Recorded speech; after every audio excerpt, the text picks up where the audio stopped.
Technology చేసినా సరే ఈ టైంలో ఒక గంటన్నర వస్తున్నాం అని ఒక ఆగి మనం విశ్లేషణ చేసుకోవాలి. అప్పుడు ఇప్పుడు ఫిక్స్ లైసెన్స్ చేసుకున్నాను అతని మీద మనకి పూర్తి విశ్వాసం ఉందంటే నేను అందరూ ఒకసారి చూసుకుంటే ఇంకా రెండోది మనకు రేపు మార్చి 29ని బయలుదేరి 9వ తేదీ వరకే సర్వీస్ ఆయన కానీ మనం 10వ తేదీ దాకా 10వ తేదీ దాని 9వ తేదీ చేయించుకోవద్దు 10వ తేదీని చేయించుకోవాలి. దానికి మన సమితి నుంచి 6 మగవాళ్ళని 5 ఆడవాళ్ళని అడిగారు. ఆల్రెడీ 2 మగవాళ్ళు ఒక లేడీకి ఇచ్చారు. 2వ బ్యాచ్కి సరిపోతుంది అక్కడి నుంచి మంచిగా 3వ బ్యాచ్కి సరిపోతుంది. దయచేసి దానికి రీజన్ కూడా ఏంటంటే మన చెరువాడ కృష్ణరాయ పర్వాలు ఓన్గా శ్రీరామ మందిరంలో చేస్తారు. అందుకని మనకి మందిరంలో శ్రీరామ మందిరం చేయం కాబట్టి మీరందరూ దయచేసి తప్పనిసరిగా ఎన్ని పనులు ఉన్నా సరే కుటుంబ సేవకు మాత్రం ముగ్గురు ఆడవాళ్ళు ముగ్గురు మగవాళ్ళు ఎవరంటే మగవాళ్ళకి డ్యూటీ ఉన్నదన్నమాట. 5 రోజులు సేవ్ చేసుకోవాలి. ఆ 5 రోజులు అది ప్రారంభం.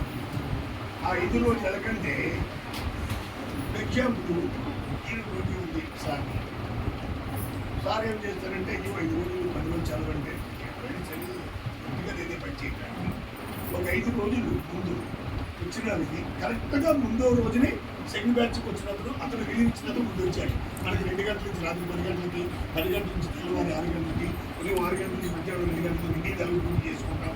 మనందరం ఉద్యోగస్తులు కాబట్టి జనరల్ డ్యూటీ కాబట్టి గవర్నమెంట్ డ్యూటీ చేసుకుంటాం. ఆ రకంగా అందరూ కూడా సాయిరామండి ఎందుకు మాట్లాడాలి ఎక్కువ కూర్చుంటుంది వచ్చి నీకు ఎందుకలగా మన భజన మండలి వారు కిందటి నవంబర్ సర్వీస్ తప్ప ఎక్కువ మనువాళ్ళు ఎక్కడ నాకు కనపడలేదు. ఏమంటే ఇంచుమించుగా నేను ఈసారి ఉంటే ఒక 50 సెకండ్ ఈ 2గా భావించుకోకండి. నా డ్యూటీకి చాలామంది తెలియదు. తెల్లవారు 7 గంటలకు డ్యూటీకి వెళ్ళాలి. 10 కోట్ల మంది షాప్లో 5 ఆఫీస్ మా పక్కన ఉండి గంటలు తీసుకుని మా డ్యూటీ ఎందుకంటే రాక్షసుడు అనమాట. 7 గంటలకు వెళ్ళాలి. 7:10 వరకు మాకు రెస్ట్ ఎక్సూట్ చేస్తారంట.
समस्तलोकान् सुखिनो सुखिनो भवन्तु समस्तलोकाः सुखिनो भवन्तु समस्तलोकाः सुखिनो पवित्रं विभूतिं परमं विचित्रं लीला विभूतिं परमार्थइष्टा